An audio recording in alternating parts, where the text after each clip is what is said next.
இயேசுவின் பிரியமான சகோதர சகோதரிகளே, மாதத்தின் முதலாவது சனிக்கிழமை பக்தியோடு அன்னை கன்னிமரியாளுடைய அமல இருதயத்திற்கு எங்களையும் எங்களுடைய குடும்பங்களையும் ஒப்புக்கொடுக்கவும் மற்றும் உலக நாடுகளிலே எமது சகோதர சகோதரிகள் மனமாற்றம் அடையவும் உலக நாடிலே அமைதி ஏற்படவும் திருச்செப மாலை செபிப்பதன் மூலமும் நற்கருணை பிரசன்னத்திலே எமது வாழ்க்கையை முழுமையான பலனை அடையவும் ஆண்டவர் நமது மத்தியிலே நற்கருணை பிரசன்னத்தின் மூலம் வீற்றிருக்கின்றார்.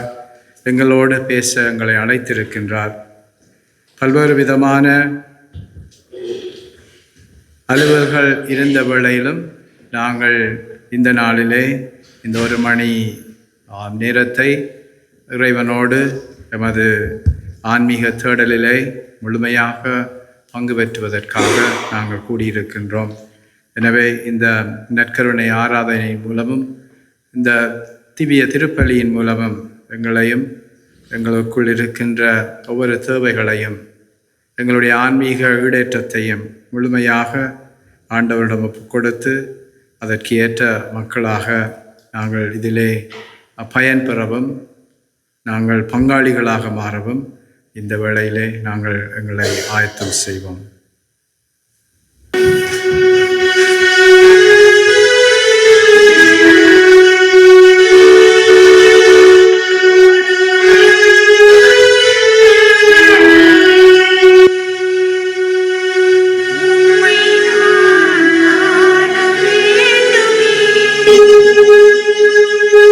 Yes,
நாங்கள் இறை வார்த்தைக்கு செவிமடுக்க எழுந்து நிற்போம்.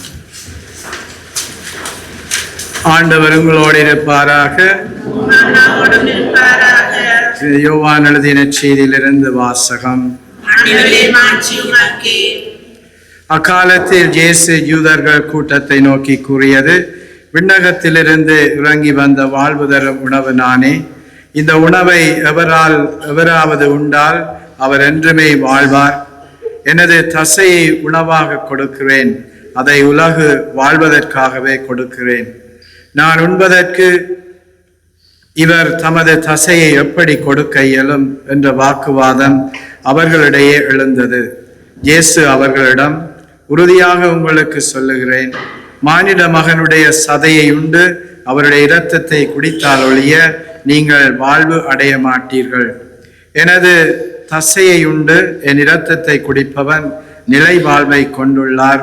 நானும் அவரை இறுதி நாளில் உயிர்த்தெழ செய்வேன். எனது தசை உண்மையான உணவு, எனது இரத்தம் உண்மையான பானம்.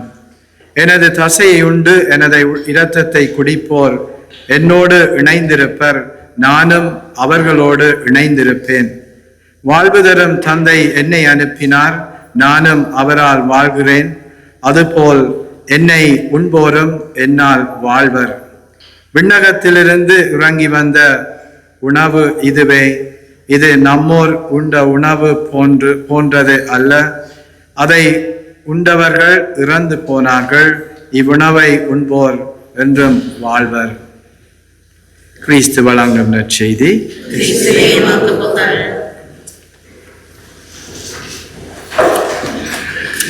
நாங்கள் பொது காலத்தை ஆரம்பித்திருக்கின்றோம். பொது காலத்தின் 8வது வாரம்.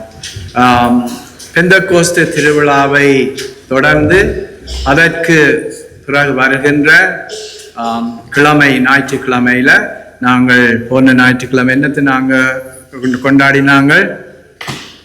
போயிலையா? திருப்பலிக்கு போயிலையா? தர போனீங்களா? என்னத்தை கொண்டாடினாங்கன்னு சொல்லுங்க அப்போ. போன ஞாயிற்றுக்கிழமை அத ஒரு சத்தமே கேட்கல. எல்லாரும் கதைக்கு ஒரு ஆள் சொல்லுங்க அப்போ. என்னது நாங்கள் கொண்டாடினாங்கள்? மூவர் இறைவனுடைய பெருவிழா. சரி, அதான் போன ஞாயிற்றுக்கிழமை.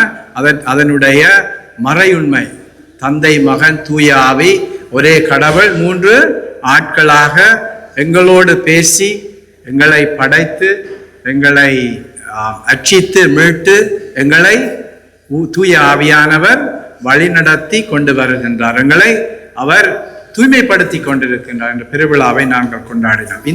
இந்த ஞாயிற்றுக்கிழமையில எந்த பெருவிழாவை கொண்டாட போறோம்? திருவுடல். ஆண்டவருடைய திருவுடல். ஆண்டவருடைய திருவுடல், திருவிரத்த பெருவிழா. அது மிக முக்கியமான ஒரு அடையாளம், ஒரு முக்கியமான விருந்து, ஒரு முக்கியமான விசுவாசம், நம்பிக்கை. யார் யாருக்கெல்லாம் ஞாயிற்றுக்கிழமையில திருப்பலிக்கு போவாட்டி மனச்சோர்வு அடையிற ஒரு மாதிரி இருக்கும், சோர்வா இருக்கும், அப்படியாவது நீங்க ஃபீல் பண்ணி இருக்கிறீங்களா? 2-3 பேர் தான் ஃபீல் பண்ண, மற்றாக்கள் ஃபீல் பண்றதுல போல இருக்கு. ஏன்னா திருப்பலிக்கு போவாங்கன்னா பழகிடும். என்ன அது சில ஃபாதர், அது போனாலும் ஒன்று தான், போவாட்டிலும் ஒன்று தான். சரியா? ஒரு பெரிய சிலமை இல்லை ஃபாதர். அதால நாங்கள் போறதில்லைன்னு நாங்கள் தீர்மானித்திருக்கோம். அது இல்லை எங்களுடைய வாழ்க்கை. ஆண்டவர் இன்றைக்கு உங்களுக்கும் எனக்கும் சொல்லுகிறாரு, என்னுடைய உடலை உண்டு என்னுடைய இரத்தத்தை குடித்தால் ஒழிய உங்களுக்கு என்ன சொல்லியிருக்காரு? வாழ்வு இருக்காது. சும்மா இல்லை, வாழ்வே இருக்காது. அப்ப சோர்வா தான் இருக்கும். என்ன மாதிரி இருக்கும்? வெறுமையா இருக்கும், சோர்வா இருக்கும். உங்களுடைய வாழ்க்கையில நீங்கள் எவ்வளவு தேடினாலும், எவ்வளவு நிறைய நீங்க சம்பாதித்திருந்தாலும், வீடு நிறைய பொருட்கள், பண்டங்கள், சொத்துக்கள் இருந்தாலும், இந்த அளப்பெரிய சொத்தாகிய இறைவனுடைய, அதாவது திவ்ய நற்கருணை, திவ்ய திருப்பலி, அவருடைய உடலும் இரத்தமும் நீங்கள் அதுல பங்கு பெற்று தகுதியான உள்ளத்தோடு அதிலே நீங்கள் பங்கு பெற்றி அவரை பெற்றால் ஒழிய எல்லாமே வெறுமையாகத்தான் இருக்கும். நாங்களும் வெறுமையாக இருப்போம், எங்களோடு இருக்கிற ஆக்களும் வெறுமையாகத்தான் இருக்கு. பிரச்சனை கணக்க இருக்கும், ஒரு பிரச்சனை இல்லை, கணக்க பிரச்சனை இருக்கும். அதனால நான் சொல்லல திருப்பதிக்கு போற ஆக்களுக்கு they are all problems free people. No, they have a lot of problems. Trust me, they have so many problems, but they know where to go, how to resolve the problem, right? அதனால தான் ஞாயிற்றுக்கிழமை திருப்பலி அவங்க ஒரு நாளுமே தவற மாட்டாங்க. சொன்னா இது எங்களுடைய மிக கிறிஸ்தவர்களுடைய வாழ்வினுடைய அதாவது அச்சாணி என்று சொல்லுவாங்க. அதாவது இந்த இதுல வத்திக்கான் சங்கத்துல சொல்லுறார், Eucharist is the summit and source of Christian life. அவருடைய நடு மையம். சரியா, நாங்க நடுமையத்தை இழந்தோம்னா என்ன ஒரு பக்கத்தால் இழுத்துட்டு போவோம். என்ன ஒரு பக்கத்தால் இழுத்துட்டு போனோம்னு சொன்னா அடிபட்டு எங்களுக்கு பல்வேறு விதமான பிரச்சனைகள் வரும். அதனால அதுதான் எங்களை இயக்கி கொண்டிருக்கிறது. நற்கருணை தான் எங்களை வாழ்வழித்துக் கொண்டிருக்கின்றது, எங்களுக்கு ஊட்டம் அளித்துக் கொண்டிருக்கின்றது.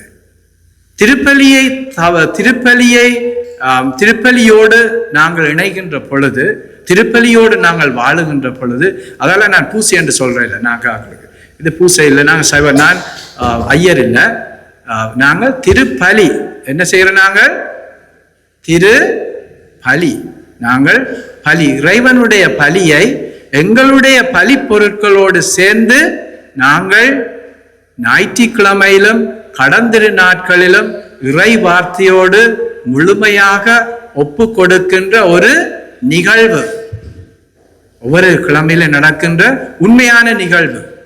அதுதான் இறைவனுடைய பலி, திருப்பலி. அதனுடைய கொண்டாட்டத்தை தான் நாங்கள் இந்த ஞாயிற்றுக்கிழமையிலே கொண்டாட இருக்கின்றோம். அதனுடைய நற்செய்தியை நான் இந்த வேளையிலே உங்களுக்கு வாசித்திருக்கின்றேன்.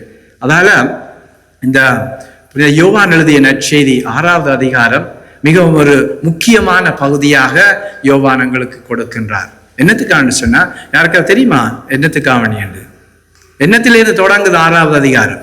பைபிள் படிக்கிறார்கள் யாராவது? பைபிள் படிக்காதாக்கள் கையுத்துங்க பாப்பா. படிக்கிறார்கள் கையுத்துங்க பாப்பா. ஒரு தடவை படிக்கிறே இல்லையா? நீங்க மோட்சத்தை போக விருப்பமே இல்லையா? இறை வார்த்தை எங்களுக்கு தெரியணும். இறை வார்த்தை தெரியாம என்று சொன்னா, புனித ஜெரோம் சொல்லுவாரு, ignorance of the Bible is the ignorance of. நாங்க பைபிளை அறியாம இருந்தோம்னு சொன்னா நாங்க யாரை அறிய மாட்டோம்? கிறிஸ்துவ அறிய மாட்டோம். கிறிஸ்துவ நாங்க அறியவே மாட்டோம். அதால அட்லீஸ்ட் உங்களுக்கு வாசிக்கிற வாசகத்தையாவது நாங்கள் உள்வாங்கணும். சரியா? நாங்கள் வாசிக்கிற நேரத்தில் எங்களுடைய பிராக்குகள், சிந்தனைகள் அனைத்தையுமே பல்வேறு விதமான எல்லாம் ஜன்னல் வழியால் வெளியில போக விடாம we have to be there. அங்கே நின்று எங்களுடைய ஆன்மீக கண்களோடு சிந்தனையோடு அந்த இறை வார்த்தையிலே நாங்கள் பங்கு பெற்ற வேண்டும்.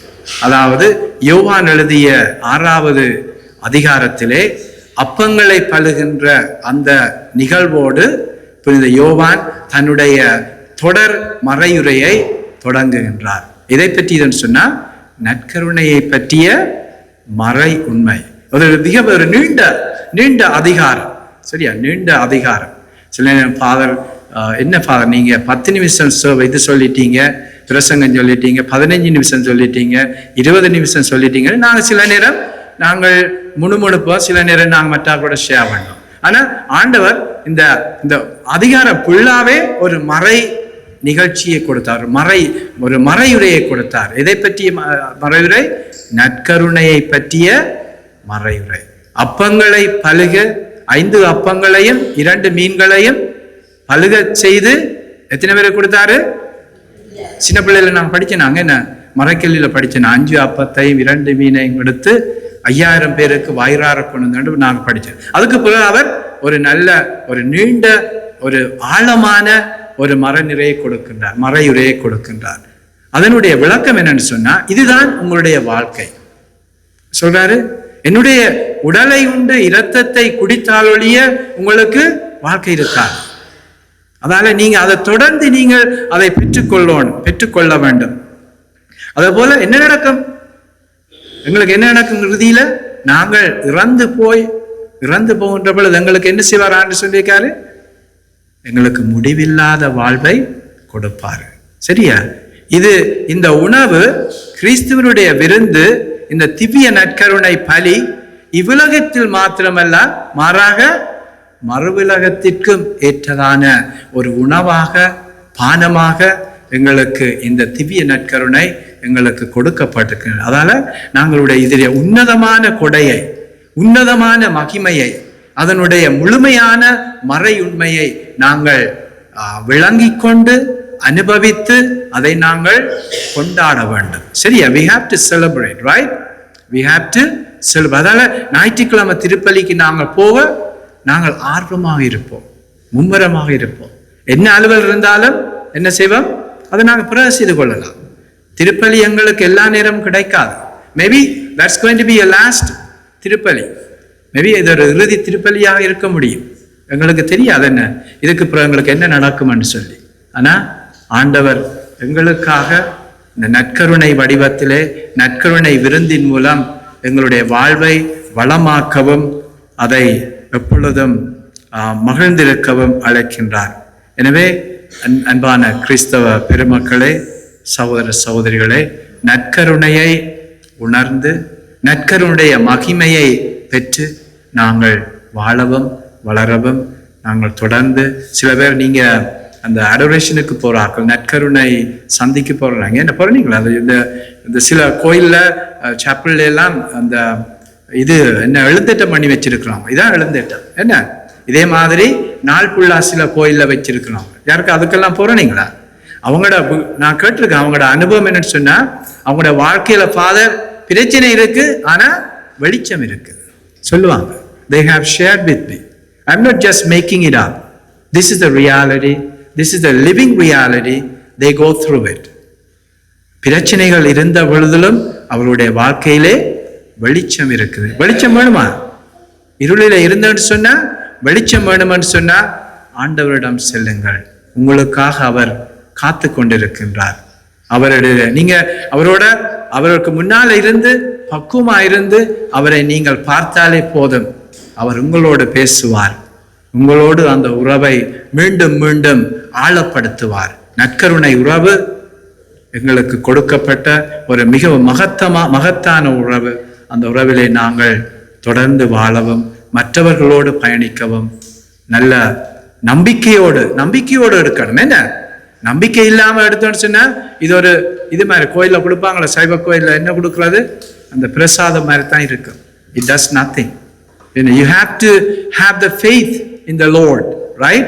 அந்த நம்பிக்கையோடு, நீர்தான் என்னுடைய உணவு, நீர்தான் என்னுடைய பானம், நான் உம்மை உண்ணுகின்ற பொழுது, உண்மையிலே வாழுகின்ற பொழுது எவ்வாறு ஆண்டவர் கூறினார் சொன்னா, நீங்கள் என்னுடைய உடலை இரத்தத்தை உண்ணுகின்ற பொழுது நான் உங்களில் வாழ்கின்றேன், நீங்களும் என்னிலே வாழ்வீர்கள். அந்த நம்பிக்கையோடு நாங்கள் தொடர்ந்து வாழுவோம். அதற்காக நாங்கள் ஆயத்தம் செய்வோம்.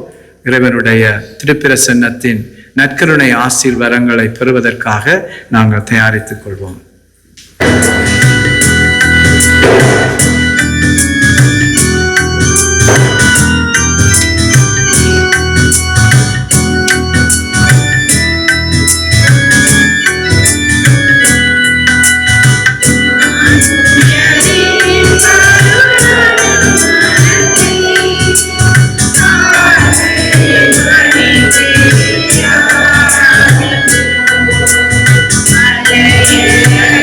Yeah.